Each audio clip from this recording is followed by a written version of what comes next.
free world. Yeah. My hitters be moving and shaking and stay out the streets. Yeah.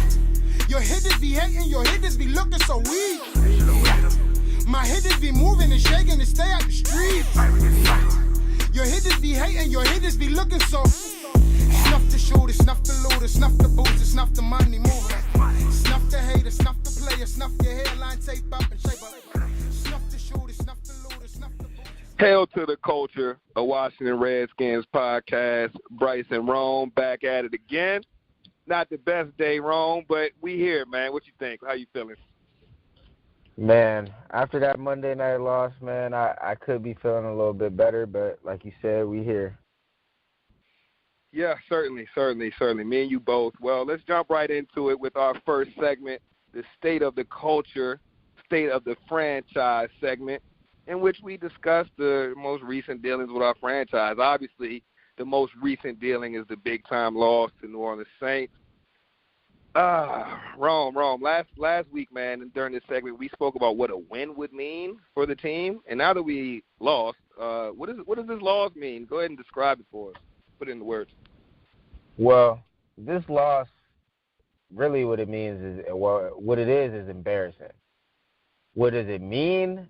In the big picture right now, it doesn't mean too much. Yes, it's a loss.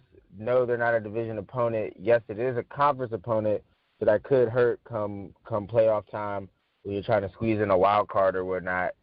But I mean, I also mentioned this in the last podcast, not to get too big on this loss, because truthfully, it doesn't mean too much, because we got Cam Newton and the Panthers coming, and we got 2 divisional games after that.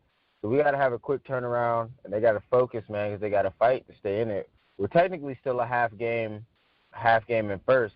So even though it doesn't feel like the Redskins are a first-place team, if you watched the game last night, they technically still are. So the loss, in my opinion, doesn't mean too much other than we got embarrassed on a national stage. Yeah, and that's become almost a regular thing for us, getting embarrassed on a national stage. In our last 13 Monday night football games, we're now 2-11, so shout out to that.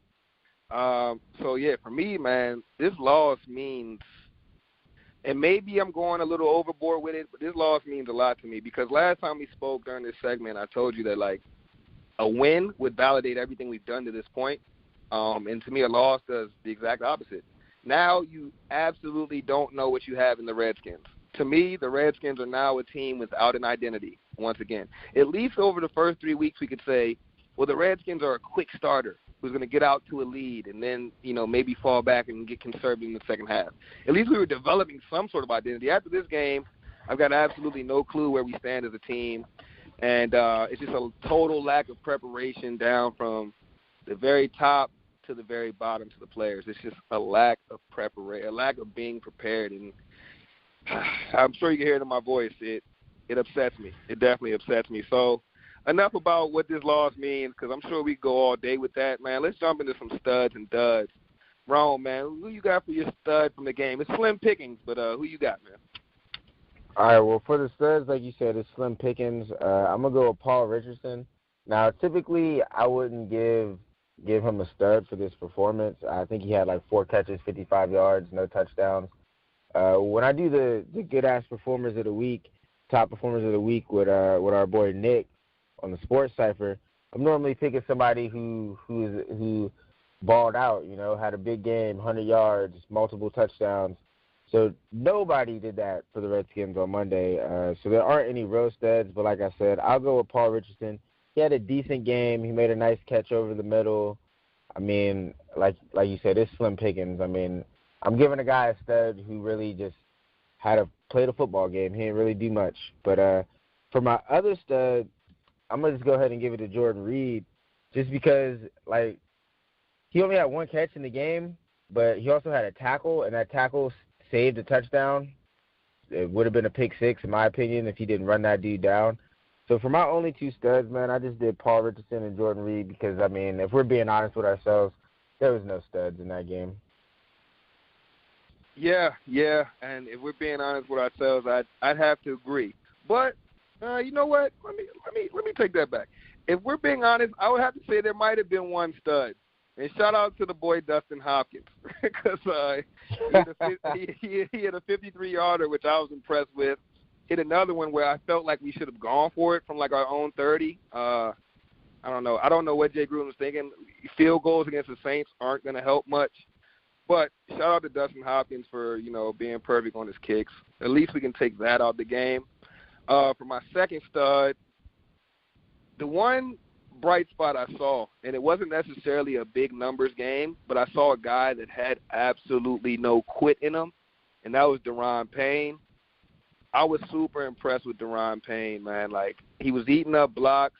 The more I got to look at the film one more time, but looking at the game, in game, I didn't feel like the first level of the defense, which would be our defensive line, I didn't feel like they were the problem. I felt like it was the next level. I felt like it was the linebackers, and I felt like it was the safeties and corners not being aggressive. The D-line, to me, held its own against New Orleans. Were they great? No, by no means were they great, but to me they held their own. So I'll give my second stud to Daron Payne. Let's go ahead and jump into some duds, Rome. How you feeling about the duds, man? Who underperformed? Well, for my duds, I'm going to start off with someone who didn't even play, and that's Josh Doxson. I'm going to give him the dud just for the fact that we came out of a bye week, man. We came out of a bye week. We didn't play football the week before. You were healthy the week before, and you have an extra day to prepare, and you can't, all of a sudden you can't even play, man. You didn't practice the whole week. So I'm going to have to give a dud to Josh Doxson, man. He has been disappointing all season, and not playing for some injury where you got kicked in the heel or stepped on the heel or whatever, that's not cutting it for me, man. So I'm going to have to go ahead and give it to Josh Doxson. And then for my second dud, I'm going to have to go with Jay Gruden, dude. And I know it's early in the season. I know we played 4 games. So I'm not going to call for Jay Gruden's head. I'm not going to say that he needs to be gone or anything like that. But if he was sitting in a car that had a seat warmer to it, the heat is cranking in that seat. His seat has to be getting uncomfortably hot. Like, it's no way. The Redskins, I wanted to look this up. I don't have it in front of me right now, but I want to say the last time we won 2 games in a row was like 2015 or something like that. I mean, it's been a few years since they've strung together some victories, more than just one. Now, I get it. It's the Saints. It was a record-breaking night for Drew Brees. It's Monday Night Football. It's in New Orleans. They were probably partying all day. That place was probably insane. But in the same way Josh Doxson had an extra day to prepare for the game, Jay Gruden had an extra day to prepare the entire team for the game. You had the whole bye week to get ready for the Saints, and you come out flat. You come out performing like that. The Saints scored 4 straight touchdowns. The first 4 drives they had, they scored a touchdown. That is unacceptable. That goes on the head coach. I don't care how many blown coverages there were. I don't care who wasn't putting in the effort. The way the Redskins look, that goes on the head coach. Now, Jay acknowledged that in his press conference and all that, which is good. But what I'm looking for in this Panthers game is this team to come out and play with energy and play like they give a damn about winning or losing, because I didn't see that. Yeah. I mean, I think I can agree with you 100%. I didn't see the effort, and the lack of effort always going to fall on the coach first. Definitely got to spread around to the guys too. And for my first dud, my bad. Sorry to interrupt, but one more reason I wanted to give Jay Gruden a dud is for Jordan Reed, man. Jordan Reed is our best offensive player. He had 2 targets and 1 catch, and that target came, I think, in the 3rd quarter. I didn't even want to interrupt you, but I could probably go all day on Jay Gruden on this one, man. He is the dud of this game. He has to do better, and he has to get the team to do better. But yeah, go ahead, bro. I'm hot about Jay Gruden, man. My bad. Oh, nah, you good, bro. Hey, look, Jay deserves it all right now. So, hey, if you want to cut me off at any point to go on Jay, feel free. Please do so. Don't hesitate. So yeah, man. For my first dud, man, I'm going with the $17 million man. Hey, you know what was crazy, Rome? Hey, did you hear during the telecast where I think it was the first quarter and the Saints had already got to the goal line, and Booger McFarland was like, Quentin Dunbar is the Redskins' best cornerback. Yo, I'm so glad I wasn't the only one who heard that, man. I'm so glad I wasn't the only one. Like, when he said that, crazy. I wanted to be like, what the hell is he talking about? But go ahead, because little did we know. Yeah, so little did we know, right? So when he said that, I heard it, right? And it didn't sound right, but it felt right. And the more I sat on the field, I was like, wait. I thought about the last few games. I said, wait. Booger's on to something, and I definitely think Booger McFarland hit the nail on the head. Quentin Dunbar is now our best corner. You can argue it if you want, but it's just the case. Josh Norman coined himself the cerebral assassin when he came to Washington, and there was nothing cerebral about the game that he played yesterday. I mean, you talking about the deep ball he got beat on. His eyes were just in the backfield. He's not respecting his responsibility on the play. Now, don't get me wrong, they were in zone coverage. He may have well had the flat or the deep flat, whatever you want to call it. But, man, you don't just let a guy run by you without even, like, attempting to be in his way, not even attempting to make him go around you. That was just a guy that was simply looking at the eyes of the quarterback. And when you're looking at Drew Brees' eyes, you're going to get burnt all day, and that's exactly what happened to Norman. Furthermore, the back and forth he got into with Michael Thomas at the end of the game, I think I might have been more upset with that because, I mean, we get blown out by 30 points, and Josh Norman's on Twitter telling Michael Thomas he didn't have a reception on him. And it's like, dude, what are you talking about, dude? Where are your priorities? And I think that's a bigger problem with this team is the priorities come from an individual standpoint. If your priorities are only as an individual, you're not really contributing to the team effort. So Norman definitely gets my first dud. Let me jump into the second one because I'm on a roll right now, man. My second dud is Preston Smith, man. Look, last episode in our bold predictions, I predicted that both of our outside linebackers would get a sack.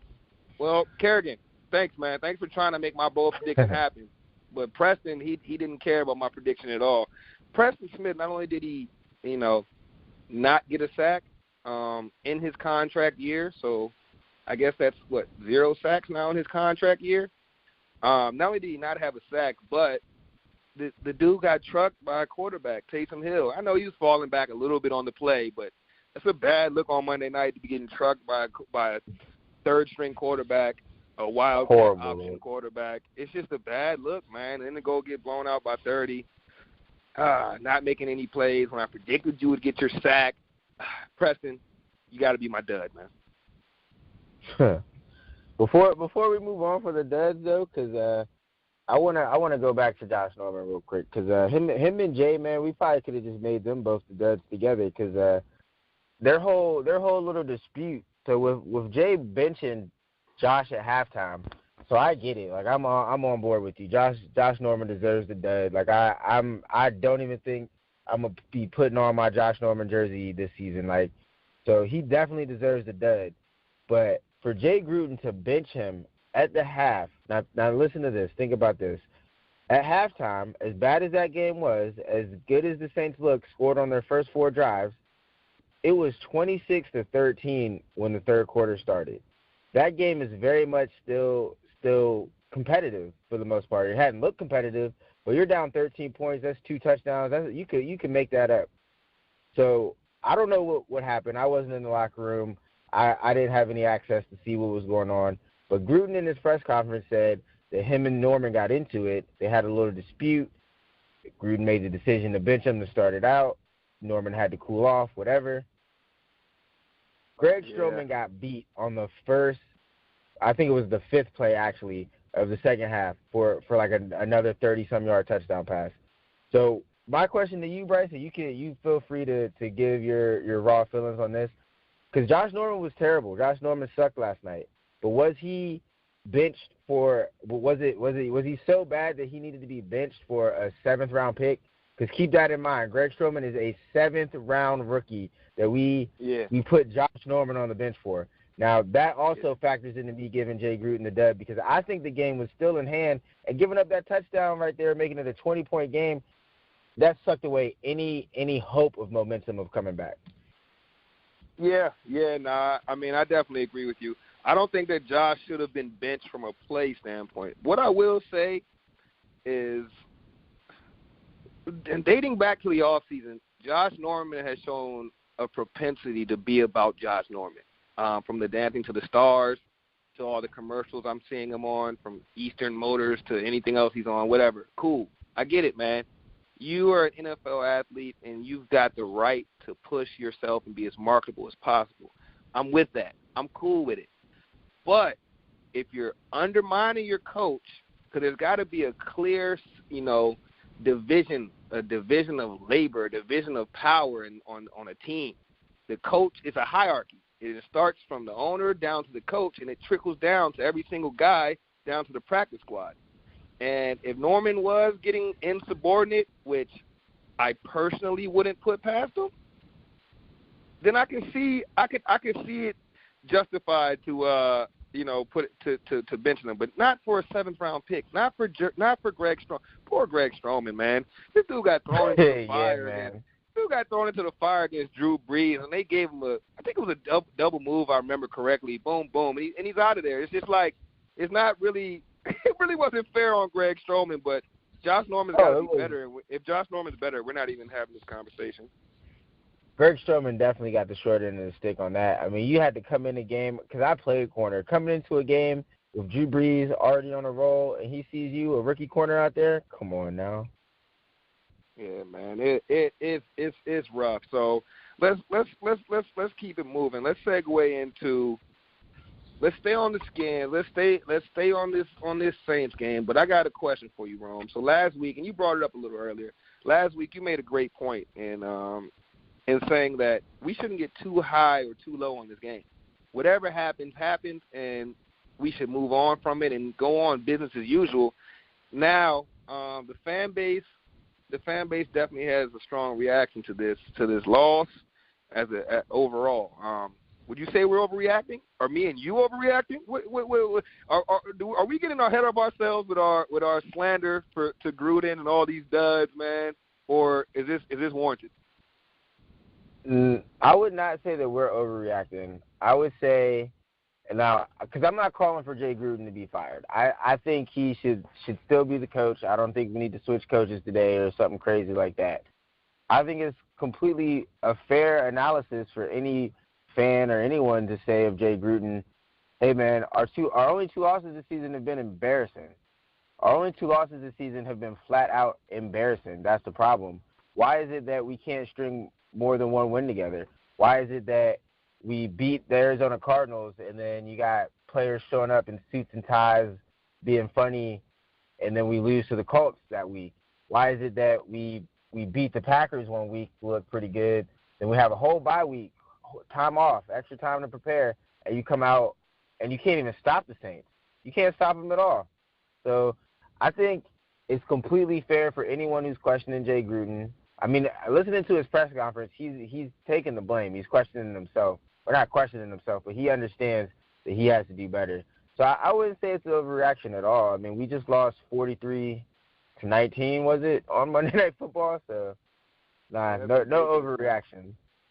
It's a ridiculous loss, man. And I do respect Jay for getting on that podium and taking the blame. But to be honest, I've seen him take too many blames. It's like, dude, when are you going to make a change? You always sit up here and take every single blame. It's time for a change. And my biggest problem with Jay Gruden, which I finally, at first I thought I liked, and now it's finally rubbing me the wrong way, is that whole notion of being a player's coach. I no longer want a player's coach. I want a coach's coach next time. If we're going to move on from Jay Gruden, give me a coach's coach. I'm done with a player's coach. So I agree with that, man. Having a player's coach isn't helping the Steelers. Yeah, that's for sure. At least not right now, and it's definitely not. It definitely hasn't helped the Skins over Gruden's tenure. So yeah, let's keep it pushing, man. I feel like the more we talk about Jay Gruden, the more I feel my blood start to boil, and it's sad because I kind of like Jay, man. I kind of like Jay, honestly. But let's push into this NFC East, man. Obviously, it was a wild weekend in the NFC East. All 4 NFC East teams took the L. and we've also got an NFC matchup to look forward to this week. So, man, like, I don't know, man. How did you feel? How did you feel after this week going into this game? We thought we might be looking at a clear division lead, and and now we're all right around the same place in the division. It's anybody's division to be had. Yeah, man. Typical NFC East, right? Like, it's always a dogfight, and it always comes down to the teams beating up on each other. I mean, it was a rough weekend for an NFC East fan, man. The Giants lost, Dallas lost, and the Eagles lost to the Vikings. But out of all the losses, if I had to pick a team that impressed me the most, I would probably go with the Giants, man. Because Gano hit like a 60-some yard field goal. Like, where was that when he was in DC, right? Like, I'd never seen Gano make a kick like that. Like, so, I mean, yeah, I was impressed with the Giants because, I mean, they lost, but really could Gano make that kick again? Like, that's, like, so I would have to say I was pretty impressed with the Giants, man. What about you? Were you impressed with any of these teams? 'Cause I know you weren't impressed with the Skins. Oh, yeah, absolutely not. I was not. Nothing about the Skins impressed me, of course.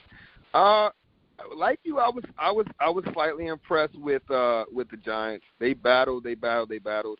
And to me, they're finally learning how to use all their weapons together. I've been talking about that for weeks with them, but they finally showed. And I guess the highlight of that was having Odell Beckham throw a touchdown to Saquon. It's like, okay, you guys get it. You guys got two weapons. Figure out how to use them, and they used them literally together on that play. I thought that was kind of cool. But I'd probably, if I had to say who impressed me the most, I'd probably have to go Eagles. Just because to me they were playing a tough team, and I'm just starting to see that the Eagles started to come around. And that fourth quarter they had when they'd only scored 6 points like the entire game. Then come fourth quarter, they go for 15 and actually make it a game to the end. And to me that was kind of impressive because I really thought they were dead in the water after watching the first half. So I mean, one thing about, like you said, it's anybody's division now, and it's a typical NFC East division now. We thought maybe our Skins would be able to take the reins, but we're back to the usual NFC East. So real quick, I just want to run through my NFC East power rankings for this week. Number 1, I've got the Philadelphia Eagles. Number 2, holding strong just by a thread. I don't know how strong that is. We've got the Washington Redskins. Number 3, we've got the Dallas Cowboys. And number 4, we got the New York Giants. Now, Rome, do you think the Skins deserve the second spot in the East right now on the power rankings? Yeah, I'm listening to your power rankings right now, and I'm gonna have to disagree, man. After getting embarrassed by the Saints like that, I would not say that Washington should be second. Now, I know the Saints did beat up on the Giants pretty bad. So, I mean, the Saints really, at some point or another, we're going to have to start talking about the Saints as a Super Bowl contender. I know they got their defense looked terrible in week 1 or whatever, but Drew Brees is playing like an MVP right now. So, I mean, the Saints are pretty damn good. But just the way that the Redskins looked, man, the way that they looked on that national stage, being in first place, having a chance to take a real strong lead in the division, like, you can't look that bad. Like, I didn't think they would win, but I did not in any way want them to come out and play like that. So I couldn't say that they were second. I would probably put Dallas second, man. Dallas didn't look great. They didn't look like world beaters, and I mean they still got some stuff to work out. But their defense, man, is pretty damn good. And honestly, if their coach wasn't so scared, I think that game might have turned out different. But Dallas's defense is sneaky good. That's the only thing that really scares me about Dallas, that and Zeke. And, I mean, the Eagles, man, you're right, man. They were impressive because they were kind of dead in the water. And Carson led a nice comeback. So I would definitely keep them up there at number 1. But I would say I'd probably put Dallas at number 2 and maybe Skins, Giants at 3, 4. Okay. The only thing holding me from putting Dallas ahead of the Skins just yet is their lack of offense, which to me has been a little concerning. But I definitely do agree with you, man. That defense is sneaky good. So let's move on to this big NFC East matchup we've got coming on Thursday. We've got the New York Giants and the Philadelphia Eagles. What do you think about this game, Rome? How you feeling about this one, man? This game has tons of implications, tons of NFC East implications. What do you think, man? Well, this is also part of the reason it's a blower that the Redskins couldn't win and take a little bit of a lead here, because the Giants and the Eagles are about to beat up on each other. The Eagles just lost Jay Ajayi for the season. Now they're going into this game on a short week, so they're going to be shorthanded at running back. That's pretty much going to take away their run game. They have to be pass heavy. And, I mean, that might play into the Giants' favor because the Giants have a hell of a secondary. They got a hell of a defense, really. So, I mean, this game is in New York, too. So, as much as people probably want to lean towards the Eagles, let's just imagine for a second, let's say the Giants win. The Giants winning, I think, favors the Redskins a little bit more because that'll put both teams at 2-4 and give the Redskins a little bit more of a gap. Now, if Philly wins, if Philly could come out without Ajayi and still find a way to win on this short week, that means that they're clicking even more. That means that they're starting to really get back into the form that they were last year, and they could really start taking this division over. So, I mean, it'll be an interesting game. Like you said, it'll definitely have a ton of implications on how this division is going to play out. But from a Redskins standpoint, let's go Big Blue, man. Let's even this division up a little bit and keep it competitive. Yeah, for sure, man. From a Skins standpoint, I think we'll all be rooting for the Giants. What worries me a little bit with the Eagles is that Ajayi is out with the ACL, but I personally think that's actually going to end up helping them more than hurting them. Now, hear me out. When the Eagles started on their Super Bowl run last season, their magical Super Bowl run, Jay Ajayi was not a part of that team. When they really started catching fire, they traded for Jay Ajayi to pretty much add to that team. Now, don't get me wrong. Jay Ajayi didn't have a bad season with the Eagles, but last season I'm talking about. But he was off injured, and in addition to that, he never really had one of those real Jay Ajayi from the Dolphins moments. And I think even in the Super Bowl, you could kind of see that the Eagles were relying on their quicker, faster running backs, their mismatched nightmares at running backs in the form of Smallwood, Sproles, and even Corey Clement. And I could see that happening again. And to me, that's a bad recipe for the Redskins because historically we're bad at defending those type of running backs. So it'll be an interesting game to watch. Definitely going to be rooting for Big Blue. Let's hope they pull that one out. Definitely. Yeah, so moving right along here, we're going to stick back to our Redskins, stick back to what we know. We going on to segment 3. We got a new little segment for you guys. We're playing a cool little game called Resign, Cut, or Captain. Now, this is similar to the game you might have played as a kid called Kill, Marry, Kiss, where you got to take a girl or a girl's got to take a guy. You got to decide, are you going to marry this person, kill him, or kiss him? Which one would you do? And you only get those 3 options. So let's jump into it, Rome. Hey, Rome, and feel free to give a little, talk about the player if need be. So let's start with. You want me to go first? Or? I'll start. Let's start with the offense. Okay. I'm gonna read off some names, and you tell me if you want to resign, cut, or make him a captain, and give me just a quick little blurt on why. So let's start with Alex Smith. Captain. He's the leader. He's the quarterback. Nice. Moving right along, Morgan Moses. Resign, man. He's a solid tackle, and those are not the easiest to find. Agreed. Definitely agreed. All right. Adrian Peterson. All right, this might be a little bit surprising, but I'm going to say cut, man. We still got Darius Geis, so I would let Adrian Peterson rock for the season. Hopefully whatever he's got left in the tank will be good for the team, but it's one and done. All right. Let's go with Jordan Reed. Resign. Reed, he's in a contract year, and we got to start throwing him the damn ball, and he can make some plays, and then we got to resign him. All right, a couple more for you. Josh Doxson. Cut. Next. All right. Next, Sean Laval. Cut, man. It's time to move on. He's not a bad offensive lineman, but it's time to move on. All right. And for our very last one, Paul Richardson. Captain, man. This dude is slowly becoming a leader. He's slowly becoming one of my favorite receivers on the team. He's been banged up, and he's still going out there and producing, man. So you got to love it. Definitely. After that catch, man, he definitely endeared himself to me. All right, you want me to give you some defensive players? Yeah, let's jump to this defensive side of the ball. All right, let's go ahead and start off with Josh Norman. Cut. It's time for Norman to go.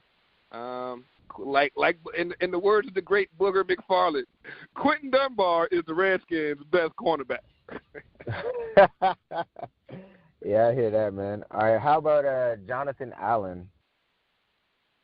Oh, Jonathan Allen's got to be a captain, man. When I heard about, and I kind of feel bad for throwing Quentin Dunbar on the bus. When I heard about the possible rift between him and Quentin Dunbar on the plane, I said, this is the type of things we need from a leader. Somebody's got to stand up and say it's unacceptable. Captain for John Allen. Agree there, 100%. All right, let's go with Mason Foster. Cut. And listen, I love Mason Foster's heart. I was telling someone yesterday while I was watching the game, if I could take, and I mean this with all due respect, but if I could take Mason Foster's head and put it on Zach Brown's body, I'd have the definition of complete linebacker. But unfortunately, we can't do that, so I'd have to say cut. All right, next we're going to go with Monte Nicholson. Man, I love Monte. I'd have to go with Resign because to me he's not quite yet ready for a captain role. And that play yesterday when he ruined Kerrigan's sack, it just proved that he's just not ready for that leadership role. I mean, we had a sack, we got him out of there on third down. Then Monte Nicholson gets into a little bumping match, a little pushing match with Mark Ingram, and decides he wants to win the pushing match after the whistle's been blown. We don't need that from a captain. I agree there, too. He's still got some maturing to do. All right, for the last one, I'm going to go with Pernell McPhee. Man, Pernell McPhee, he's got to get cut. And it's only for one reason. Don't get me wrong. I know he had the fumble recovery, but did you see the first fumble? Did you see the first fumble when Pernell McPhee tried to swag surf over to the ball instead of diving on it? Man, I every time, like, that replay is gonna piss me off every time I see it. I hope I never see it again. But please, please, please, if you're over 250 pounds, dive on the ball and don't scoop it. It ain't hard.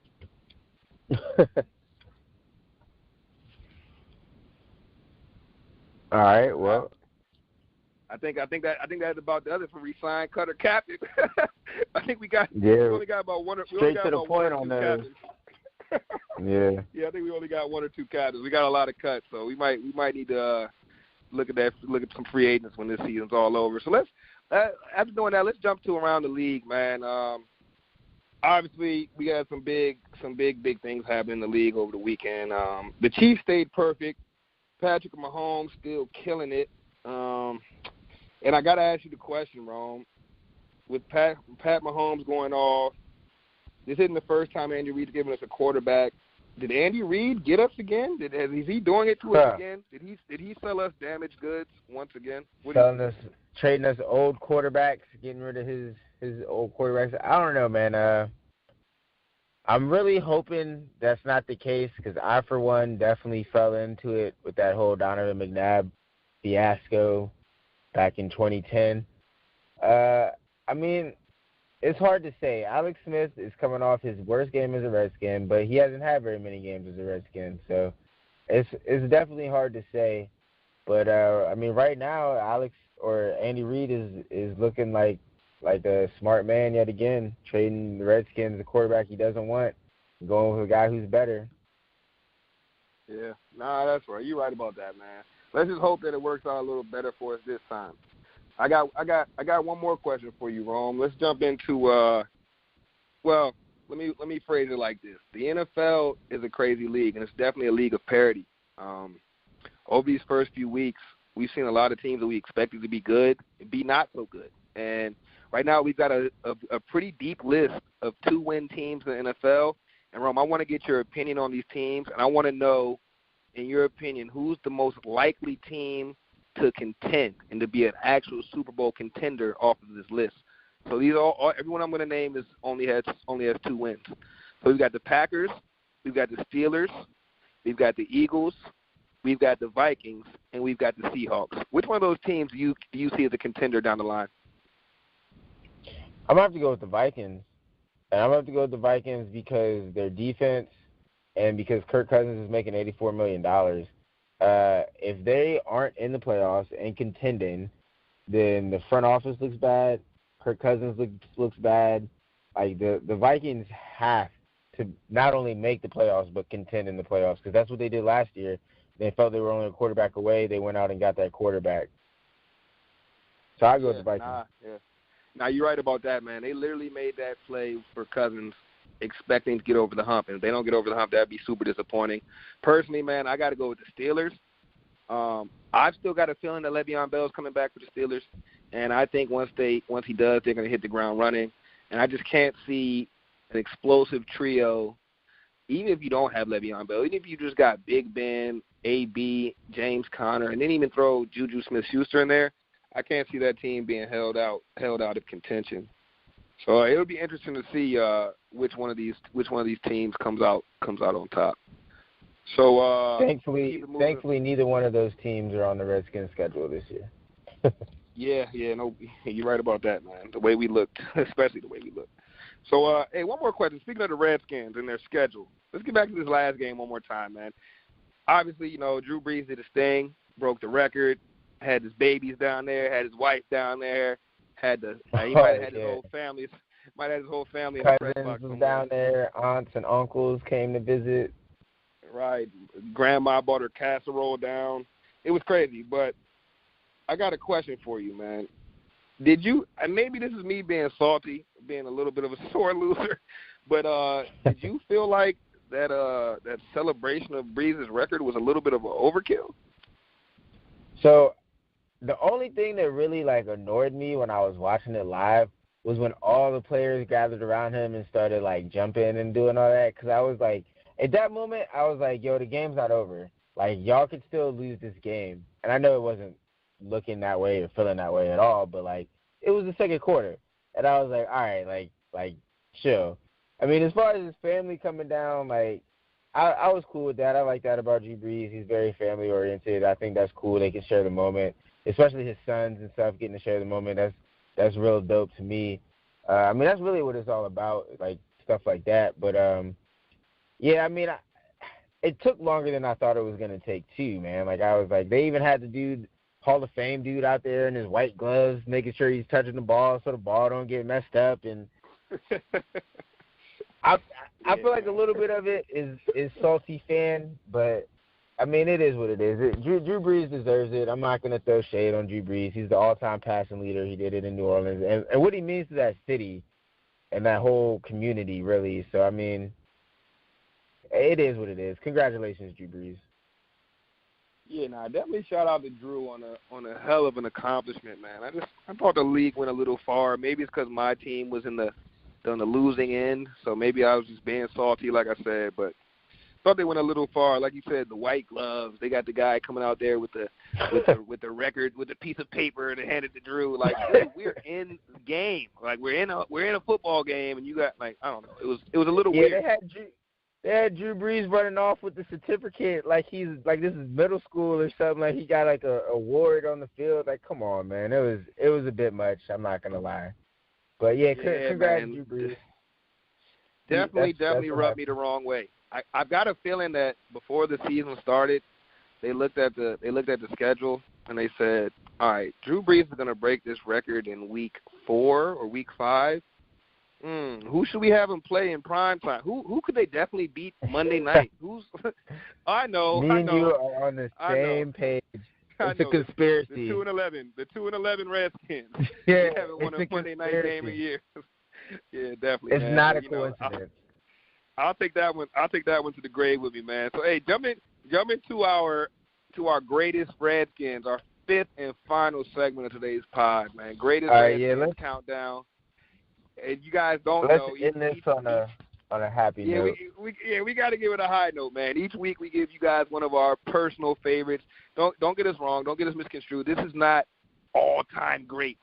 This is favorites, all-time greatest Redskins to us. You know, who did we like the most growing up and being Redskins fans? Rome, man, go ahead. You go ahead and start us off. All right, I'm going to start us off today. One of my all-time favorite Redskins fans is Steven Davis. I remember being in middle school, and I remember this was before the internet was popping. So some of the younger listeners, like, when you wanted to read or look up sports, you didn't get to go on goodasssportsblog.com. You didn't hop on Twitter and find all the latest information. You actually had to read the newspaper. And one of my biggest memories of Steven Davis was reading the newspaper, and because that's how I would check the stats. I mean, I think I was able to go on NFL.com, but it wasn't where you would think to go. Like, you would think to go to the newspaper. And I'll never forget seeing Steven Davis as the touchdown leader. Steven Davis, a Redskin player, leading the entire league in touchdowns. I was so proud, man, back when we had Steven Davis. He was a touchdown machine. He was a beast of a running back. He was a dog of a running back. And he was a great player, man. I miss those days, man. So who you got for us today, bud? Hey, look, real quick, I agree with you completely on Steven Davis. That was my guy, man. Number 48, man. I had that jersey, so definitely my guy. And I'm gonna have to go with one of the guys that paved the way for Steven Davis to gain the yardage that he gained, and that is 6-time Pro Bowler Chris Samuels out of Alabama, man. Alabama players never failed us in the past, and they continue to do as well. Chris Samuels, that was my guy, mainly because as a young Redskins fan, you hear so much. You hear so much from the outside in. If you're just focusing on the team, obviously you hear tons of stuff from the team. But when you hear the outside in, who everyone else around the league thinks are your best players, it really gives you a better perspective. Because just watching the game, man, you couldn't tell me that Rod Gardner wasn't a beast, you know. But but when I went and looked at what the analysts were saying, everyone always told me that Chris Samuels was so great. Now, as a youngin, I didn't care about offensive line play, right? But knowing that number 60 was that dominant for that period of time, I mean, gosh, man, it makes me wonder, like, why isn't he held in the regard that he should be? Because I mean, this guy was really one of the best tackles in Redskins history for sure, and like in league history, I don't think he gets as much respect as he should. Yeah, man, looking back, both these guys I don't think got enough respect around the league. Steven Davis had some 1,400-yard seasons. I mean, like, he really, like, led the league in touchdowns from the running back position. And a lot of that, like you said, was in part because of Chris Samuels. So these dudes were some beasts, man. And I agree with you. I don't think they got nearly enough respect. Yeah, definitely some great players, man, from some good days for Redskins fans. So, man, final thoughts, Rome. Obviously, you know, this week wasn't an easy one for us, but there's always another one. We got the Panthers, and with the Panthers coming, it means we got another podcast coming at you guys. We'll be able to chop it up about hopefully a Redskins win, but we'll definitely be hitting you guys with a preview episode about the Panthers, man. How about some final thoughts from you, Rome? Yeah, man, my final thoughts, my takeaways is just Jay Gruden's got to get this team ready to perform, and Josh Norman's got to stop acting like a superstar and start playing like a superstar. Yeah. Well, it would be no better time to do that and against his old team, his former team. He got a perfect opportunity on a perfect stage against his old team to show that he's not washed up. So hopefully we see that, man. And one quick quote I did want to leave with from Jonathan Allen, actually. He said after the game in his post-game conference or post-game interview, he was like, we got Cam Newton coming. I don't think they give a damn how we feeling. So we got to ride out and play for one another. And for me, that just sums up what I was saying in the last pod. These players gotta take this L, and they gotta rock with it. They gotta keep it pushing. Because Cam Newton and the Panthers don't give a damn how any Redskin player or fans are feeling. They're gonna come to win. Yeah, that's absolutely, man. Hopefully we see that from our guys, man. So, hey, for me and Rome, thank you guys for listening to another episode of Hail to the Culture. Please, if you haven't yet, check out our content on goodassports.com. We're hitting you with new Redskins content every day, so please get on there and check it out. And if you haven't added us on any social media, it's at goodassports. And if you're hearing our podcast, you want to add us on social media, just the podcast, it's at HTTR Culture. One word, HTTR Culture. That's our name on everything, and Good Ass Sports, our name on everything else. Hey, guys, appreciate you for listening. Once again, we are Sports for the Culture, and we are Hail to the Culture. See you guys next time. Free world. Yeah. My hitters be moving and shaking to stay out the streets. Yeah. Your hitters be hating, your hitters be looking so weak. Yeah. My hitters be moving and shaking to stay out the streets. Yeah. Your hitters be hating, your hitters be looking so. Snuff the shooter, snuff the looter, snuff the booster, snuff the money mover. Snuff the hater, snuff the player, snuff your hairline, tape up and shape up.